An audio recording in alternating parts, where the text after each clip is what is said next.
श्रीमद् भगवत गीता में एक श्लोक है, चातुर्वर्ण्यम मया सृष्ट गुण कर्म विभागशः।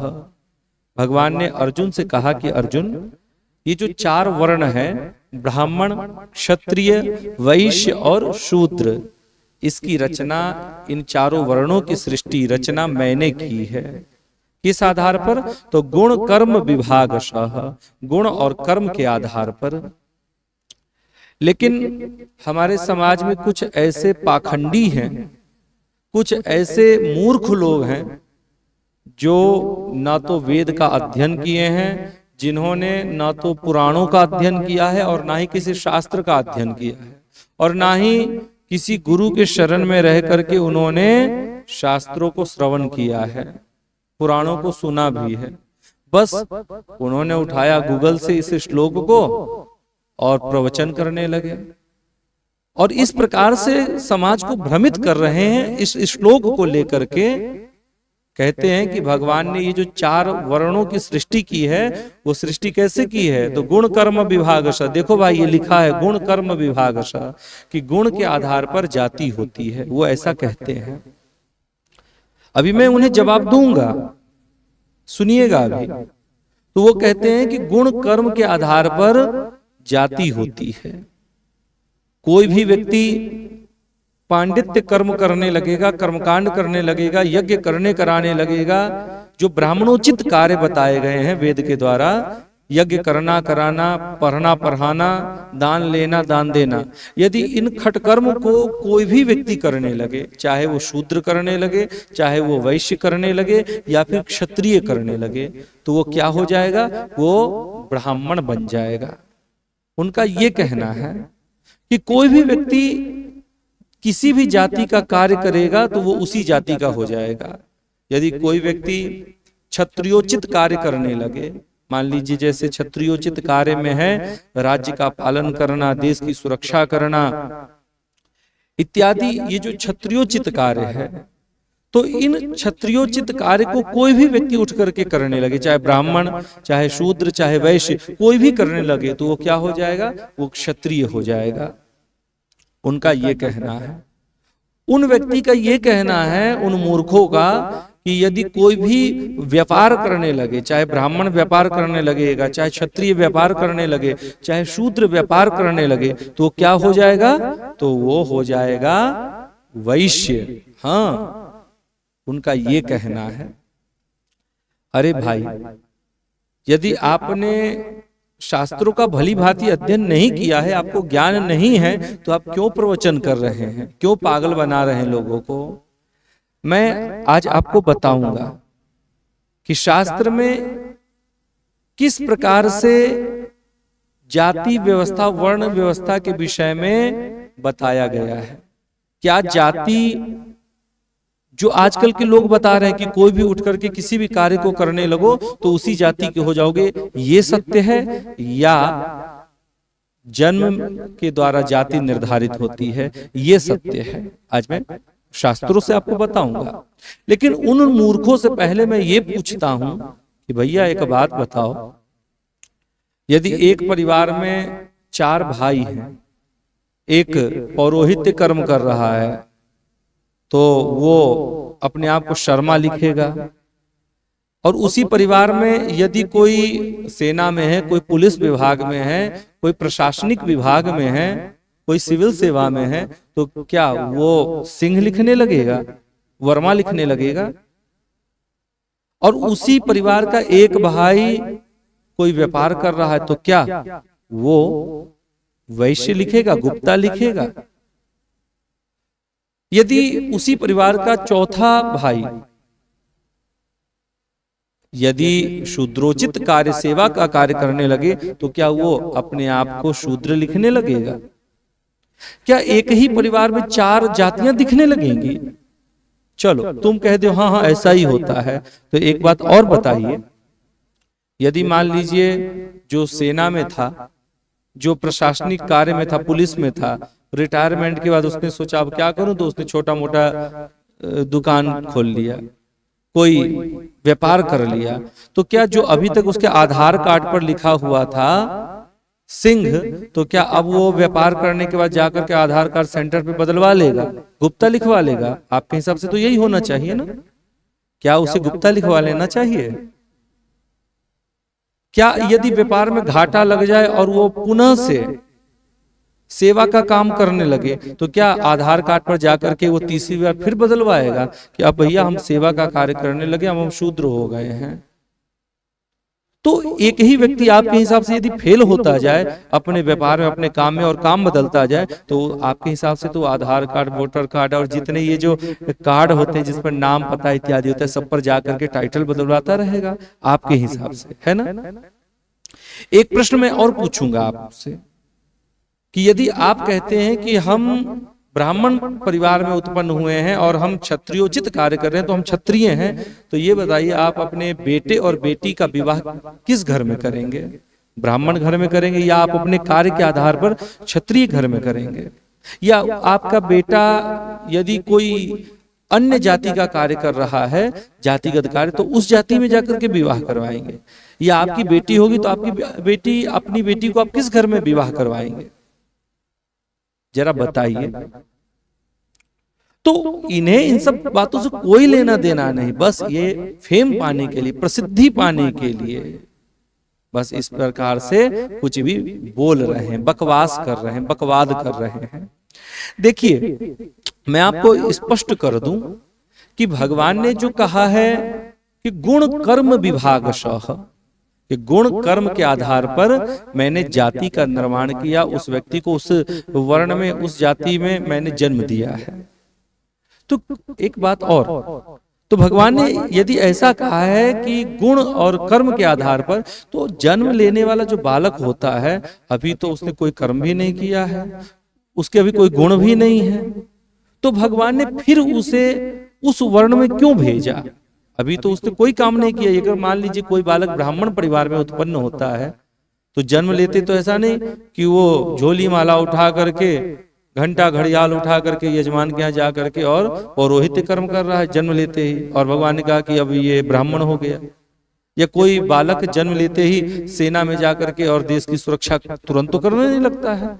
तो भगवान ने कहा कि जाति मैंने गुण और कर्म के आधार पर जाति दी है, तो भाई अभी तो जन्म लेते उसका कोई ना तो गुण है ना ही कर्म है, तो भगवान ने किस गुण और कर्म की बात की है?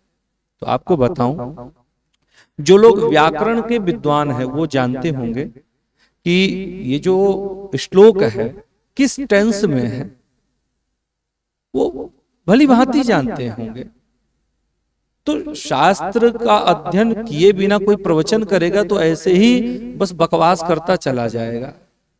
तो आपको बताऊं, ये जो गुण और कर्म की बात की है, ये भूतकाल के गुण और कर्म की बात भगवान ने की है। किस गुण कर्म की? तो सुनिए, इसी श्लोक को व्यास जी ने महाभारत में खोला है कि किस गुण और कर्म के आधार पर हमें इस बार जाति मिली है। तो हमारे पूर्व जन्म के गुण और कर्म के आधार पर कहा गया महाभारत के अनुशासन पर्व के दान धर्म पर्व में, और दान धर्म पर्व का ये 143वां अध्याय है। ठीक है, आप जो लोग जिनको संदेह हो तो वे स्पष्ट हो लें और बिल्कुल निश्चिंत हो लें। हाँ, महाभारत के अनुशासन पर्व के दान धर्म पर्व के 143वां अध्याय है। श्लोक मैं जो बोल रहा हूं वो 9वां श्लोक है।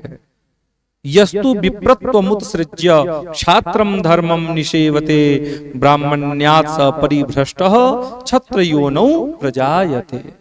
कहा गया कि जो ब्राह्मण ब्राह्मणत्व का त्याग करके क्षत्रिय धर्म का सेवन करता है, वह अपने धर्म से भ्रष्ट होकर के अगले जन्म में क्षत्रिय योनि में जन्म लेता है। फिर कहा गया कि स्थितो ब्राह्मण धर्मेण ब्रह्मण्यामुपजीवति क्षत्रियो वाथ वैश्यो वा ब्रह्म भूयम सगच्छति। कहा कि यदि क्षत्रिय अथवा वैश्य ब्राह्मण धर्म का पालन करते हुए ब्राह्मणत्व का सहारा लेता है, वह ब्रह्म भाव को प्राप्त होता है। इससे पूर्व फिर कहा गया कि ब्राह्मण्यम देवी दुष्प्रापम निसर्गाद ब्राह्मणः शुभे क्षत्रियो वैश्य शूद्रो वा निसर्गादिति में मति ही। कहा गया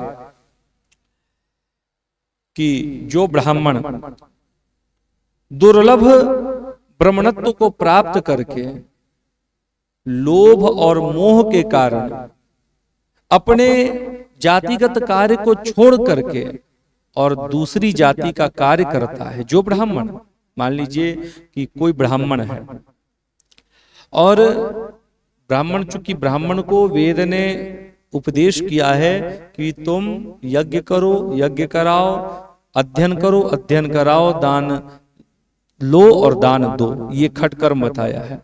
लेकिन जो ब्राह्मण ये सोचे कि भाई इस पौरोहित्य कर्म में रखा क्या है, इसमें मैं माला माल तो हो नहीं पाऊंगा, बहुत अधिक धनवान तो हो नहीं पाऊंगा, और ये सोच करके यदि वो ब्राह्मण किसी अन्य जातिगत धर्म का पालन करता है धनोपार्जन के लिए, यदि मान लीजिए कोई ब्राह्मण ब्रह्म कुल में जन्म लेकर के, ब्राह्मण कुल में जन्म लेकर के यदि वो क्षत्रियोचित कार्य करता है कि भाई इसे पूजा पाठ में रखा क्या है, बढ़िया मैं नौकरी शौकरी करूं, और बढ़िया वो क्षत्रियोचित कार्य के लिए नौकरी करने लगा, प्रशासनिक सेवा में गया, तो फिर उसका अगले जन्म में होगा क्या?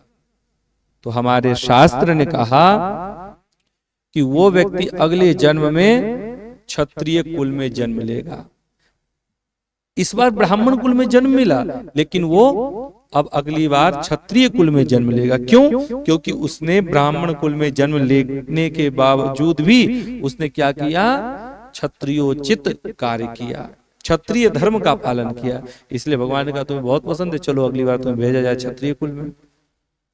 कोई क्षत्रिय है, मान लीजिए छात्र धर्म को छोड़ देता है इस जन्म में, उसने सोचा कि ये भाई नौकरी वोकरी में क्या रखा है, व्यापार करूं, उसमें बहुत धन है। लोभ और मोह के वशीभूत होकर के उसने क्या किया? अपने धर्म का त्याग करके सोचा कि व्यापार करूं, बहुत माल आएगा, बहुत धन आएगा, और वो व्यापार करने लगा। और धर्म कर्म भी उसने किया, ऐसा नहीं कि पापाचार ही किया, धर्म कर्म पाप पुण्य दोनों लगभग बराबर ही उसने मान लीजिए किया है। तो मृत्यु के बाद उसका क्या होगा? उस क्षत्रिय का, उस व्यक्ति का मृत्यु के बाद उसने जो पुण्य किया है उसका पुरस्कार, और जो पाप किया है उसका दंड उसे देने के बाद जब उसका मनुष्य योनि में जन्म होगा तो उसे वैश्य कुल मिलेगा, क्योंकि पूर्व जन्म में वो क्षत्रिय होने के बावजूद भी उसने वैश्य धर्म का पालन किया। भगवान ने कहा तुम्हें बहुत वैश्य धर्म पसंद है, चलो अगली बार वैश्य कुल में चलो। तो मेरे प्यारे, आपको बताऊं कि इस प्रकार का कुछ हमारे शास्त्रों का विज्ञान है, और जो लोग इस प्रकार से अपने धर्म का, स्वधर्म का पालन न करके पर धर्म का पालन करते हैं, उनका अगला जन्म उसी कुल में होता है। तो यहां पर महाभारत में स्पष्ट कर दिया कि किस गुण और कर्म के आधार पर हमारा जन्म होता है।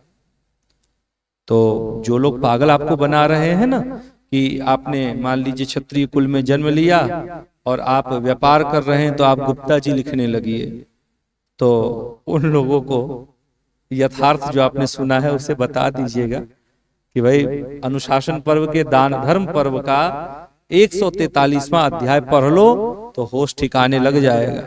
ये जो बेहोश होकर के समाज को गुमराह कर रहे हो, कुछ भी बके जा रहे हो, मत बको।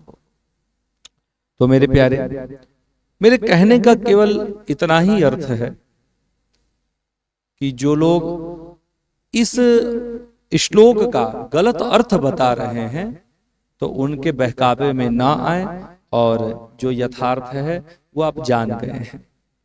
और जो लोग भोलेपन के कारण उन लोगों की बातों में आ गए हैं तो उन्हें आप यथार्थ भी बताएं कि वास्तव में किस गुण और कर्म की बात भगवान ने की है। आपने जान लिया कि जो लोग पूर्व जन्म में स्वधर्म का पालन न करके दूसरे वर्ण का कार्य करते हैं और दूसरे वर्ण के गुण को अपनाते हैं, धर्म को अपनाते हैं, तो वही गुण और कर्म उन्हें अगले जन्म में उसी वर्ण में लेकर के डाल देता है, उसी वर्ण में फिर उसे जन्म मिलता है।